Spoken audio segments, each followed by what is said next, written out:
बिस्मिल्लाहिर्रहमानिर्रहीम अस्सलाम वालेकुम स्टूडेंट्स, मैं हूं हसान फरीद, आपका फिजिक्स टीचर। स्टूडेंट्स, आप लोग जानते हैं कि लास्ट टाइम हम लोगों ने इलेक्ट्रिक करंट को बहुत डिटेल में डिस्कस किया। आज हम देखेंगे मेटल्स के अंदर इलेक्ट्रिक करंट किस तरह से पास करता है। और मेटल्स को ही क्यों देखेंगे, क्योंकि आप लोग जानते हैं कि हमारी वायर्स जो हैं वो मेटल से बनी होती हैं, और भी हमारी डेली लाइफ में जितनी भी चीज़ें हैं उनमें ज़्यादातर जो है वो मेटल्स होती हैं जिनमें से करंट पास करते हुए हम देखते हैं। इसलिए ये जानना हमारे लिए ज़रूरी है कि मेटल्स में से करंट की वजह क्या बनी। तो ये हम जानेंगे आज के लेक्चर में। और स्टूडेंट्स, आज के लेक्चर के एंड पर हम कुछ मिसकंसेप्शंस अबाउट करंट के बारे में बच्चों के कुछ गलत कॉन्सेप्ट डिस्कस करेंगे जो आज आप लोगों ने करेक्ट करने हैं। तो आइए स्टूडेंट, स्टार्ट करते हैं आज का लेक्चर। स्टूडेंट्स, आपको याद होगा लास्ट लेक्चर मैंने इस बात पर खत्म किया था कि मेटल के अंदर करंट की वजह जो है वो फ्री इलेक्ट्रॉन्स है। अब यहीं से बात का आगाज करते हैं, तो चलते हैं नेक्स्ट बोर्ड पर। तो अब स्टूडेंट्स हम डिस्कस करेंगे current through metallic conductor. Metals के अंदर करंट कैसे पास करता है।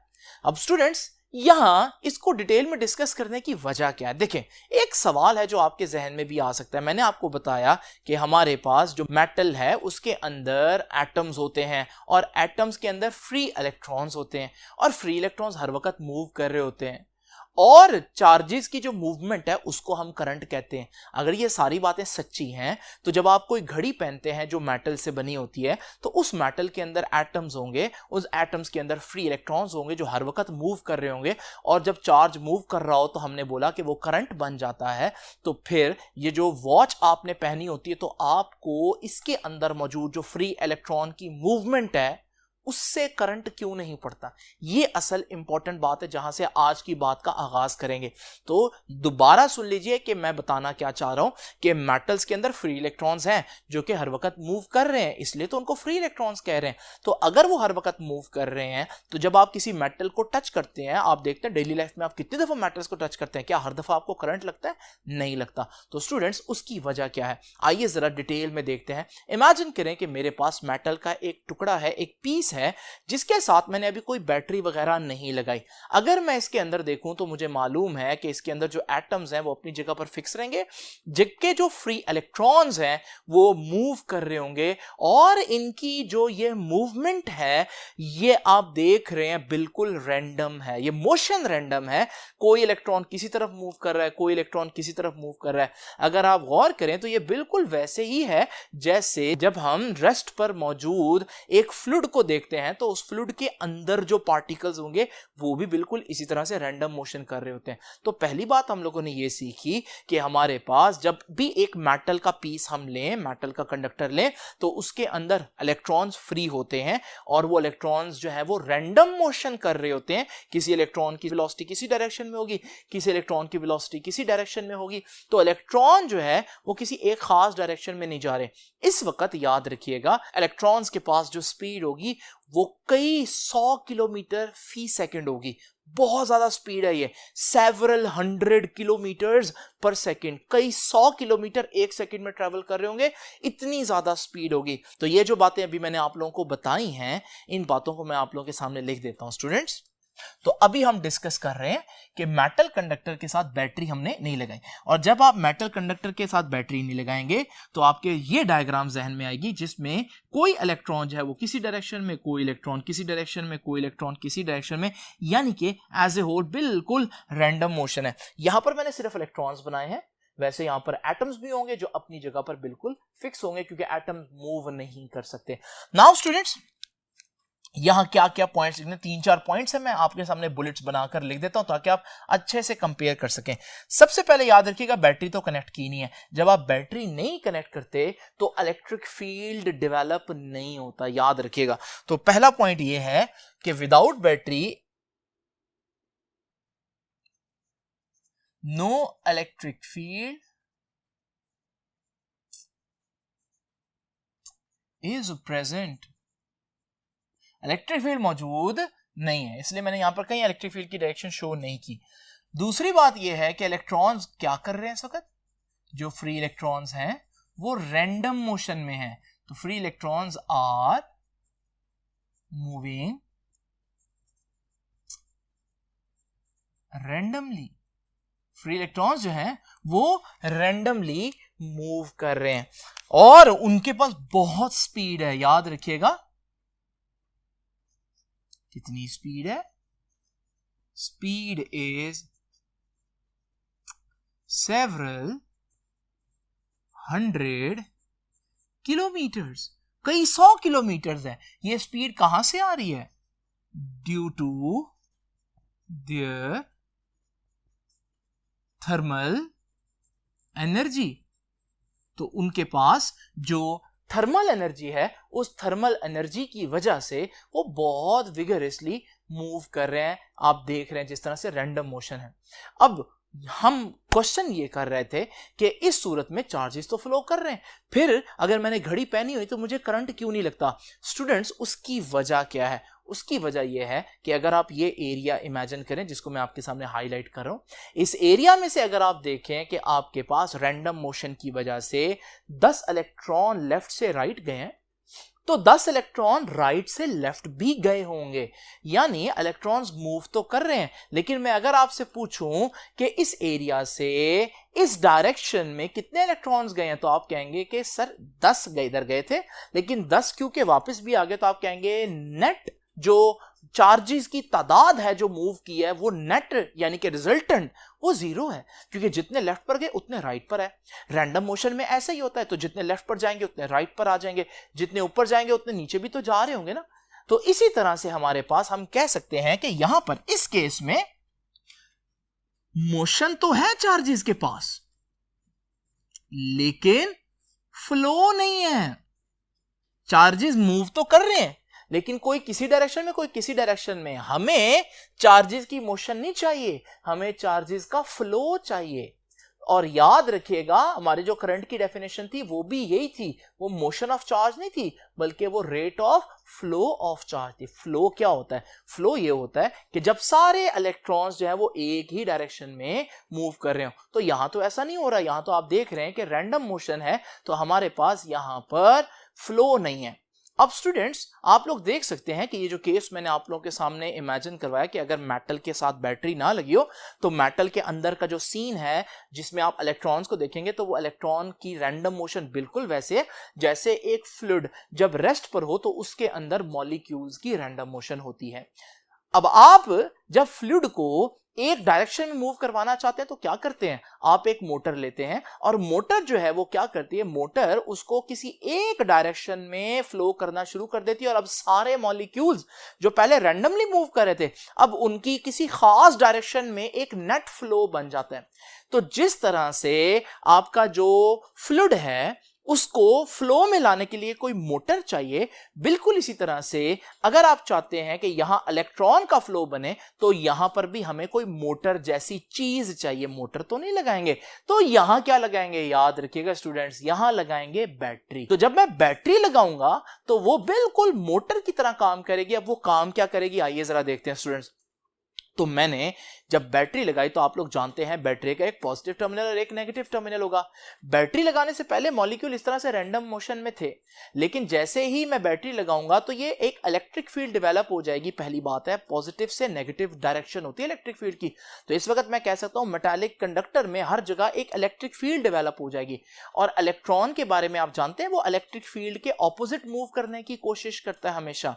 और दूसरी बात, आप यूं भी देख सकते हैं कि इलेक्ट्रॉन जो है वो अट्रैक्ट होगा positive terminal of the battery, तो इलेक्ट्रॉन इधर को मूव करना चाहेगा। जब वो इधर को मूव करना चाहेगा तो देखें ना, वो ई के ऑपोजिट ही मूव कर रहा है। इस सूरत में जैसे ही हम बैटरी लगाएंगे तो आप देखेंगे कि हमारे पास अब इलेक्ट्रॉन में एक नेट फ्लो जो है वो शुरू हो जाएगा, बिल्कुल वैसे ही जैसे मोटर लगाने पर हमारे पास पानी का एक नेट फ्लो जो है वो शुरू हो जाता है। तो इसका मतलब बैटरी ने क्या किया स्टूडेंट? सबसे पहली बात, बैटरी लगने से आपके पास एक इलेक्ट्रिक फील्ड डेवलप हो गया। और वो इलेक्ट्रिक फील्ड कहां से कहां होता है? इलेक्ट्रिक फील्ड मैंने आपको चैप्टर 12 में बताया था, पॉजिटिव से नेगेटिव होता है, तो पॉजिटिव से नेगेटिव की तरफ, तो इसलिए ई की डायरेक्शन इधर है। और इलेक्ट्रॉन्स जो हैं वो ई के हमेशा ऑपोजिट मूव करते हैं। नाउ स्टूडेंट्स, याद रखिएगा हमारे पास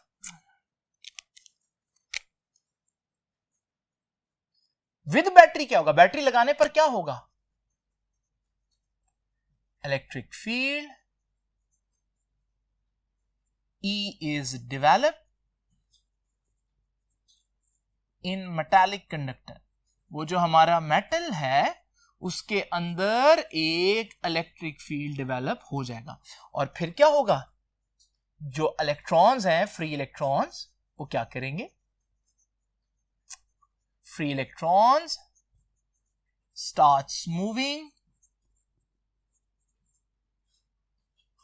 with a constant speed in the direction of negative E, यानी E के नेगेटिव का मतलब E के ऑपोजिट। तो अगर इलेक्ट्रिक फील्ड ऐसे डेवलप हुई है तो इलेक्ट्रॉन ऐसे मूव करना शुरू कर देंगे। लेकिन आप में से जिन बच्चों ने चैप्टर नंबर 12 अच्छे से पढ़ा है उनको ये कांस्टेंट का वर्ड जो है वो थोड़ा सा चुभेगा। और वो क्यों चुभेगा, क्योंकि मैंने बताया था कि जब भी इलेक्ट्रिक फील्ड मौजूद होता है किसी जगह पर तो नेगेटिव चार्ज इलेक्ट्रिक फील्ड के ऑपोजिट ना सिर्फ मूव करता है बल्कि मूव करते करते स्पीड बढ़ाता है, यानी अपनी स्पीड इंक्रीज करेगा। तो हम कहते हैं या हमें कहना चाहिए कि इलेक्ट्रिक फील्ड जब किसी जगह पर मौजूद हो तो इलेक्ट्रॉन इलेक्ट्रिक फील्ड के ऑपोजिट डायरेक्शन में एक्सेलरेट करता है, स्पीड बढ़ाते हुए जाएगा। लेकिन मैं यहां क्या कह रहा हूं कि इलेक्ट्रॉन जो है वो इलेक्ट्रिक फील्ड के ऑपोजिट मूव तो करेगा, लेकिन मैंने क्या वर्ड बोल दिया, कांस्टेंट स्पीड से मूव करेगा। तो उसकी वजह यह है स्टूडेंट्स कि इलेक्ट्रॉन एक्सेलरेट करने की कोशिश करेगा, लेकिन इलेक्ट्रॉन बार बार जब एटम से टकराएगा तो वो सही तरह से एक्सेलरेट कर नहीं पाएगा, तो वो तकरीबन एक कांस्टेंट स्पीड से ही मूव करेगा वायर के अंदर। बड़ा इंपॉर्टेंट ऑब्जेक्टिव है कि वायर के अंदर इलेक्ट्रॉन क्या करते हैं, बैटरी लगने पर वायर के अंदर इलेक्ट्रॉन रेस्ट पर होते हैं या एक्सेलरेट करते हैं या कांस्टेंट स्पीड से मूव करते हैं। तो याद रखिएगा कांस्टेंट स्पीड से मूव करते हैं। अब स्टूडेंट्स याद रखिएगा ये जो स्पीड होगी ना, कांस्टेंट स्पीड, इसे कहते हैं ड्रिफ्ट वेलोसिटी। ठीक, ड्रिफ्ट वेलोसिटी आपके ख्याल में बहुत ज्यादा होनी चाहिए, बहुत कम होनी चाहिए? तो आप में से बहुत से बच्चे कहेंगे कि शायद बहुत ज्यादा होनी चाहिए। लेकिन याद रखिएगा जब रैंडम मोशन हो रही थी, बैटरी नहीं लगी हुई थी, तो आपके एक इलेक्ट्रॉन के पास बहुत ज्यादा चॉइस थी। कोई इलेक्ट्रॉन जो है वो इधर को रुख कर रहा था तो कोई इधर को रुख कर रहा था, जिसकी वजह से क्योंकि किसी का कोई डायरेक्शन है किसी की कोई डायरेक्शन है तो ये जो मोशन है ये बहुत ज्यादा तेज थी। इसलिए मैंने बोला सेवरल 100 किलोमीटर। लेकिन जब बैटरी लगी तो आपको मालूम है अब सारों ने एक डायरेक्शन में फ्लो करना है। तो जब सारे एक डायरेक्शन में फ्लो करने की कोशिश करेंगे तो फिर वो इतनी स्पीड नहीं पकड़ पाएंगे, तो इस डायरेक्शन में जो उनकी स्पीड होगी वो बहुत कम होगी, जिसको मैं ड्रिफ्ट वेलोसिटी कह रहा हूं। वो कितनी होगी याद रखिएगा, वो ऑर्डर ऑफ 10⁻³ मीटर्स पर सेकेंड हो सकती है। इतनी कम स्पीड होती है, याद रखिएगा। तो ड्रिफ्ट वेलोसिटी जो है वो 10⁻³ मीटर पर सेकेंड के ऑर्डर में होगी। ऑर्डर से मुराद है 1 × 10⁻³ हो सकती है, 2 × 10⁻³ यानी कि 10⁻³ मीटर पर सेकेंड के स्केल पर होगी। तो ये है हमारे पास ड्रिफ्ट वेलोसिटी। ड्रिफ्ट वेलोसिटी के बारे में दो बातें, drift velocity is a constant and drift velocity की जो डायरेक्शन है वो नेगेटिव ई है और ड्रिफ्ट वेलोसिटी का मैग्नीट्यूड। तो ड्रिफ्ट वेलोसिटी के बारे में 3-4 बातें याद रख लें। ड्रिफ्ट वेलोसिटी की डेफिनेशन क्या है, कांस्टेंट होती है, नेगेटिव ई की डायरेक्शन में होती है और ड्रिफ्ट वेलोसिटी की जो ऑर्डर है मैग्नीट्यूड का वो इतना होता है। तो स्टूडेंट्स ये तो वो 3-4 बातें हो गई जो आप लोगों ने देखा कि बैटरी लगने के बाद फ्री इलेक्ट्रॉन्स कैसे बिहेव करेगा। तो हम लोगों ने यहां से देखा कि आपकी जो घड़ी होती है वो मेटल से बनी होती है, लेकिन जब आप उसको टच करते हैं, जब आपकी स्किन से वो लगती है तो आपको करंट क्यों नहीं लगता, शॉक क्यों नहीं लगता? उसकी वजह यह है कि वहां पर मोशन तो है लेकिन फ्लो नहीं है। तो फिर मोशन को, रैंडम मोशन को एक यूनिडायरेक्शनल फ्लो में कौन चेंज कर सकता है? जैसे हमारे पास लिक्विड्स के केस में कौन कर सकता है, ये मोटर कर सकती है। तो फिर हमारे पास यहां पर बैटरी है जो ऐसा कर सकती है। तो बैटरी जो है वो इलेक्ट्रॉन की रैंडम मोशंस की जो रीजन है वो खत्म कर देती है और एक पॉजिटिव टर्मिनल देती है। पॉजिटिव टर्मिनल की तरफ देखकर सारे इलेक्ट्रॉन क्योंकि पॉजिटिव से अट्रैक्ट होते हैं तो सब इधर उधर मूव करने की बजाय फिर एक ही डायरेक्शन में फ्लो करना शुरू कर देते हैं। नाउ स्टूडेंट्स ये तो हमें समझ लगे कि मेटल के अंदर जो करंट है वो किस तरह से प्रोड्यूस होता है। अब करंट के बारे में ना कुछ इमेजिनेशंस बच्चे गलत कर लेते हैं, हम वो डिस्कस करेंगे। तो चलते हैं नेक्स्ट बोर्ड पर और देखते हैं वो क्या बातें हैं जिनको हमें अवॉइड करना है। स्टूडेंट्स, सबसे पहली मिसकंसेप्शन जो बच्चों को होती है वो बैटरी के बारे में होती है। बच्चे समझते हैं कि battery is a source of charge. Battery वो चीज़ है जो चार्ज देती है, क्योंकि आप देखते हैं कि जब बैटरी लोड से लगती है तो लोड जलना शुरू हो जाता है, तो हम यही समझते हैं कि बैटरी जो है वो चार्ज देना शुरू कर देती है, जिसकी वजह से हमारे पास करंट बनता है और हमारे पास बल्ब चलता है। लेकिन ये इमेजिनेशन गलत है। ये ऐसे ही है जैसे यूं इमेजिन करना कि जैसे जो मोटर है वो पानी देती है। तो आपको मालूम है motor is not a source of water. बिल्कुल इसी तरह से याद रखिएगा, जो बैटरी है it is not the source of charge. Motor क्या करती है, याद रखिएगा, पानी मोटर नहीं देती, बल्कि पानी तो पहले से पाइप्स के अंदर मौजूद होता है। वो पाइप के अंदर मौजूद पानी अगर पहले से है और फिर मोटर लगे तो मोटर उस पानी को फ्लो में ले आती है। यानी कि मोटर खुद पानी नहीं देती, बल्कि मौजूद पानी को जो ऑलरेडी मौजूद है उसको फ्लो में ले आती है। बिल्कुल ऐसा ही होता है स्टूडेंट्स बैटरी के केस में। बैटरी चार्जेस नहीं देती, चार्जेस ऑलरेडी वायर्स के अंदर होते हैं। तो याद रखिएगा, जब चार्जेस वायर के अंदर हैं यानी कि उनकी नेट मोशन नहीं है किसी खास डायरेक्शन में। बैटरी के आने के बाद क्या होता है, बैटरी जो है वो चार्ज नहीं देती, बल्कि वो जो ऑलरेडी चार्ज मौजूद है वायर के अंदर वो उसको फ्लो करवाती है। तो सही पिक्चर ये है कि बैटरी जो है वो लगने से पहले भी वायर के अंदर चार्जेस हैं, और जब बैटरी लगती है तो वायर के अंदर चार्जेस जो ऑलरेडी मौजूद है वो फ्लो में आ जाते हैं।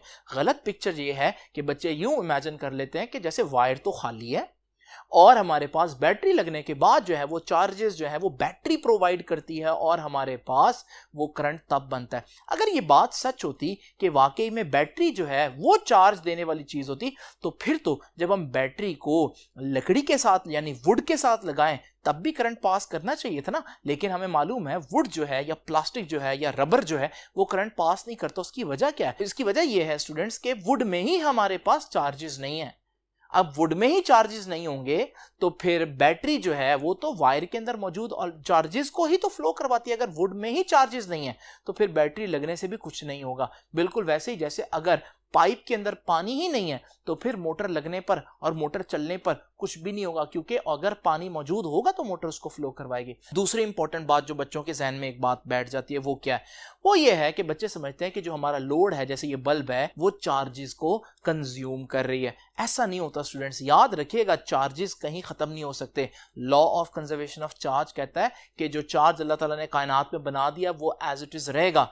चार्ज को कोई चीज खत्म नहीं कर सकती। होता यह है कि जो चार्जेस हैं बैटरी के लगने के बाद वो लोड में से पास करते हैं। जब वो लोड में से पास करते हैं तो उनके पास करने से हीट प्रोड्यूस होता है, मैग्नेटिक इफेक्ट प्रोड्यूस होता है, तो वो हमारे पास बल्ब और पंखा वगैरह चलाएगा। लेकिन याद रखिएगा चार्ज बल्ब में से निकलने के बाद भी एज इट इज मौजूद होगा। तो इसका मतलब याद रखिएगा कि लोड जो है वो चार्ज को कंज्यूम नहीं करता, बल्कि जो लोड है उसमें से सिर्फ चार्ज गुजर के अपना इफेक्ट या अपनी एनर्जी देता है। एक इंपॉर्टेंट बात ये हो गई। अब स्टूडेंट्स तीसरी इंपॉर्टेंट बात क्या है? तीसरी इंपॉर्टेंट बात ये है कि हमारे पास जो करंट है, जो चार्जेस है, उनकी रफ्तार हर जगह एक जैसी होती है। अब होता क्या है, बच्चे यूं इमेजिन कर लेते हैं कि हमारे पास चार्जेस जो है वो एक खास रफ्तार से, जैसे मैं दिखा रहा हूं, फ्लो कर रहे थे और अचानक से आपने एक रेजिस्टर लगा दिया। रेजिस्टर करंट को रोकता है। जैसे ही रेजिस्टर लगा तो आप देखेंगे बच्चे ये सोचते हैं कि करंट जो है वो थ्रू आउट चलता रहेगा और जब वो रेजिस्टर में पहुंचेगा तो फिर रेजिस्टर में वो स्लो हो जाएगा। स्टूडेंट्स ऐसा नहीं होता, ऐसा नहीं होता। याद रखिएगा अगर आप रेजिस्टर लगाएंगे तो जब रेजिस्टर में से करंट स्लो होगा तो हर पॉइंट पर करंट स्लो हो जाएगा। यानी गलत पिक्चर ये है कि आप इमेजिन करें कि रेजिस्टेंस के अलावा जो है वो करंट तेज है और जब रेजिस्टर में से चार्जेस पास करते हैं तो वहां चार्जेस स्लो होते हैं। लेकिन असल पिक्चर ये है कि हमारे पास जब एक रेजिस्टेंस मौजूद हो तो ओवरऑल हर जगह पर चार्ज जो है वो स्लो हो जाता है। ये ऐसे ही है जैसे रोड पर गाड़ियां मौजूद हो, अगर अगली गाड़ी रास्ता नहीं देगी तो पिछली गाड़ी भी जो है वो नहीं जाएगी। तो सड़क पर अगर एक गाड़ी रुक जाए तो सबको रुकना पड़ता है। बिल्कुल ऐसे ही यहां पर भी है। तो एक पॉइंट पर अगर चार्ज स्लो हो तो फिर हर पॉइंट पर चार्ज स्लो हो जाएगा। तो एक पॉइंट पर जो करंट कम होगा वो हर जगह पर करंट कम होगा। तो रेजिस्टेंस किसी एक जगह पर लगी हो लेकिन उसका इफेक्ट आपको पूरे सर्किट में नजर आएगा। नाउ स्टूडेंट्स चौथी इंपॉर्टेंट बात क्या है, वो ये है कि जो स्विच होता है, जब हम वो स्विच ओपन करते हैं तो आप लोग जानते हैं करंट का जो फ्लो चल रहा होता है स्विच के ओपन करने से वो रुक जाता है, क्योंकि अब ये जो चार्ज है जो स्विच के एंड पर मौजूद है ये दूसरे एंड पर नहीं जा सकता, क्योंकि इसके लिए उसको हवा में से गुजरना पड़ेगा और एयर जो है वो इंसुलेटर है। अब बच्चों के गलत पिक्चर जो माइंड में चलती है वो ये है कि स्विच अगर यहां पर मौजूद है तो जैसे ही चार्ज निकलेगा तो स्विच ओपन होगा तो हमारे पास करंट नहीं पहुंचेगा बल्ब को। लेकिन अगर हमारे पास, वो ये सोचते हैं बच्चे कि अगर हमारे पास ये स्विच की पोजीशन मैं यहां कर दूं तो जब स्विच की पोजीशन यहां होगी तो इस सूरत में आप देखेंगे जो करंट है वो पहले बल्ब में से पास करेगा क्योंकि चार्जेस पास कर रहे हैं, और फिर जब वो स्विच के पास आएंगे तब उन्हें पता चलेगा भाई ये तो ओपन सर्किट, और फिर वो रुकेंगे। ऐसा नहीं होता, ये भी गलत पिक्चर है। असल पिक्चर मैंने आपको पहले ही बताई है, चार्जेस हर वक्त वायर में मौजूद होते हैं, तो अगर चार्जेस फ्लो कर रहे हैं और किसी भी पॉइंट पर आप जो स्विच है उसको ओपन करें तो अगर एक पॉइंट पर चार्ज रुकेगा तो मैंने क्या बताया, हर पॉइंट पर चार्ज रुक जाएगा। इसका मतलब यह हुआ कि स्विच की पोजीशन लोड से पहले हो या स्विच की पोजीशन लोड के बाद हो, इससे फर्क नहीं पड़ता, जहां पर भी स्विच ओपन होगा करंट का फ्लो जो है वो फौरन रुक जाएगा। नाउ स्टूडेंट्स, पांचवी जो बात मैंने आप लोगों से डिस्कस करनी है वो है अबाउट ड्रिफ्ट वेलोसिटी। मैंने आपको बताया बैटरी लगने पर चार्जेस की एक बड़ी ही स्लो स्पीड बन जाती है जिसे हम ड्रिफ्ट वेलोसिटी कहते हैं, और वो 10⁻³ मीटर पर सेकेंड होती है, यानी कि 0.001 मीटर पर सेकेंड। ये तो बहुत कम स्पीड है। तो अगर हम बच्चों के कॉन्सेप्ट से देखें तो कुछ इस तरह से सोचते हैं वो कि जैसे ही आपने स्विच ऑन किया तो चार्ज मूव करना शुरू किया, किस स्पीड से, 0.001 मीटर पर सेकेंड। ये तो बहुत कम स्पीड है, तो इससे जब चार्ज है उसको तो लोड तक पहुंचने में बहुत टाइम लग जाएगा। तो ये तो फिर जब हमें स्विच ऑन करना चाहिए तो उसके आधे घंटे बाद बल्ब को ऑन होना चाहिए, क्योंकि चार्ज तो तब उस तक पहुंचेगा। लेकिन स्टूडेंट्स याद रखिएगा, स्पीड ऑफ चार्ज और स्पीड ऑफ करंट एक बात नहीं है। देखिए, चार्ज एक फिजिकल चीज है, करंट जो है वो चार्ज का अफेक्ट है, करंट एक अफेक्ट है। अब मजे की बात यह है कि आप लोग जानते हैं कि इस वायर के अंदर एक्चुअली में कॉन्सेप्ट यह है कि हर जगह चार्जेस मौजूद हैं। जब हर जगह चार्जेस मौजूद होंगे तो हमारे पास, अगर मैं स्विच ऑन करूं, बेशक पहला चार्ज जो है वो हल्का सा मूव करे 10⁻³ मीटर पर सेकेंड से ही, लेकिन उसका वो हल्का सा मूवमेंट जो है वो सारे चार्जेस को हल्का हल्का मूव कर देगा। हालांकि ये चार्ज जो शुरू वाला चार्ज है बल्ब तक नहीं पहुंचा, लेकिन इस चार्ज की यहां पर मूवमेंट जो है बल्ब के अंदर चार्ज की मूवमेंट क्रिएट कर गई ना। तो इसका मतलब याद रखिएगा, इस चार्ज का वहां मौजूद होना जरूरी नहीं है। चार्जेस की स्पीड बड़ी कम है लेकिन करंट की स्पीड बड़ी ज्यादा है, क्योंकि जैसे ही एक चार्ज अपनी जगह पर हिलता है वो सारे चार्जेस को पूरे सर्किट में हिला देता है, मूव करवा देता है। तो करंट की स्पीड बहुत तेज है, चार्ज की स्पीड कम है। तो चार्ज और चीज है और चार्ज का जो अफेक्ट है यानी कि करंट, वो और चीज है। नाउ स्टूडेंट्स, ये 4-5 बातें हैं जो मैंने आप लोगों के साथ डिस्कस की हैं। अब आखिरी बात हम डिस्कस करेंगे और वो ये है कि हर बैटरी के ऊपर उसकी वोल्टेज लिखी होती है। वोल्टेज को हम आगे डिटेल में डिस्कस करेंगे, लेकिन याद रखिएगा, मैं आपके सामने एक ये छोटा सा सेल और एक ये बहुत बड़ी बैटरी जो आप यूपीएस में यूज करते हैं। अब जब मैं ये दोनों बैटरीज आप लोगों को दिखाता हूं, मैं कहता हूं भाई अगर मैं आपसे कहूं दोनों को टच करें तो किसको टच करना आपके लिए आसान है? आप फौरन चूज करेंगे इस क्यूट से सेल को। क्यों? क्योंकि आपको ये बहुत छोटा सा नजर आ रहा है और बेजरर सा दिखाई दे रहा है, लग रहा है जैसे ये डेंजरस नहीं है। याद रखिएगा, ये सेल का या बैटरी का साइज नहीं, बल्कि ये सेल या बैटरी के ऊपर लिखी गई वोल्टेज है जो एक्चुअली में डेंजरस हो सकती है। तो अगर मैं देखूं इस सेल के ऊपर लिखा है 12 वोल्ट और इस बैटरी के ऊपर भी देखूं, हालांकि बहुत बड़ी है तो लिखा तो 12 वोल्ट है, इसका मतलब ये एक जैसी वोल्टेज की बैटरीज हैं। अगर आप इसको हाथ लगा सकते हैं इजीली तो आप इसको भी इजीली हाथ लगा सकते हैं। इस वजह से आप देखते हैं कि जो 12 वोल्ट की बैटरी है, अक्सर इसको लोग यूज करते हुए इसके टर्मिनल्स को टच कर रहे होते हैं, क्योंकि भले इसका साइज बड़ा है लेकिन है ये 12 वोल्ट की। तो फिर साइज बड़ा होने से क्या फायदा हुआ? साइज बड़ा होने से इसकी कैपेसिटी बढ़ जाती है। कैपेसिटी से मुराद ये है कि ये हमारे पास 12 वोल्ट पर करंट देगा, लेकिन ये करंट देगा शायद आप सपोज करें अगर मुसलसल चले तो 1 घंटा, लेकिन ये क्योंकि बड़ी बैटरी है, इसके अंदर ज्यादा केमिकल है, तो ये आपको 12 वोल्ट पर करंट देगा, 12 वोल्ट पर ही देगा, लेकिन ये करंट ज्यादा देर तक दे सकता है। तो ड्यूरेशन ज्यादा होगी बड़ी बैटरी की, लेकिन वोल्टेज जो है वो असल चीज है जिससे पता चलेगा कौन सी चीज कितनी डेंजरस है। एक और फैक्टर है वैसे इसमें जो डेंजरस बना सकता है छोटी चीज को या बड़ी चीज को, और वो है इंटरनल रेजिस्टेंस। लेकिन अभी क्योंकि वो आप लोगों को नहीं मालूम तो इसको हम छोड़ते हैं। आपसे अब इंशाल्लाह मुलाकात होगी नेक्स्ट लेक्चर में। आई होप कि आप लोग ये जितनी भी कंफ्यूजन है इनको डील करें अच्छे से, और चैप्टर के स्टार्ट होने से पहले अपने आप को तैयार कर लें और करंट के वोल्टेज के सही कॉन्सेप्ट जो है वो हासिल कर लें। आपसे अब इंशाल्लाह मुलाकात होगी नेक्स्ट लेक्चर में। तब तक के लिए अल्लाह हाफिज।